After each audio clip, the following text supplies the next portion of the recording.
Hi friends, welcome to my channel. ఈరోజు రసం ఎలా తయారు చేసుకోవాలి వీడియోలో చూద్దాం. మా సైడ్ దీన్ని చారు అని కూడా అంటారు. మీ వైపు ఏమని పిలుస్తారో కామెంట్ చేయండి. ముందుగా అయితే ఒక వాటర్లో చింతపండు తగినంత చింతపండు అయితే తీసుకొని దాన్ని బాగా కలుపుకోండి.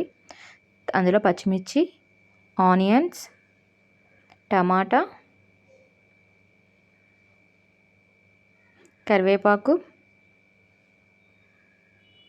కారం, కల్లుప్పు, రుచికి సరిపడంత ఉప్పు వేసుకోండి. దీన్ని అన్నిటినీ బాగా కలుపుకొని స్టవ్ ఆన్ చేసి పెట్టుకోండి. నేనైతే పోపు దినుసులు రెడీ చేసుకుంటున్నాను. ముందుగా జీలకర్ర, పోపులు, ఎండుమిర్చి, ఎల్లుల్లిపాయలు, కరివేపాకు ఇవన్నీ రెడీ చేసి పక్కన పెట్టుకున్నాను. రసం చూసారా మరుగుతుంది, మరిగిపోయింది. స్టవ్ ఆఫ్ చేద్దాం. దీన్ని పోపు రెడీ చేసుకుందాం.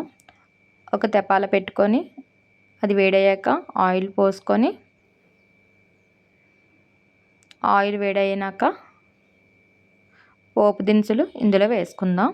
మనం సిద్ధం చేసుకున్న పోపు దినుసుల్ని అన్నిటినీ బాగా మిక్స్ చేసుకొని పోపు బాగా వేగినంత వరకు ఉండి, వేగిపోయాక మనం సిద్ధం చేసుకున్న రసం ఉంది కదా, అది ఇందులో వేసుకొని రెడీ అయిపోతే. మీకు ఈ వీడియో నచ్చినట్టయితే లైక్ అండ్ సబ్స్క్రైబ్.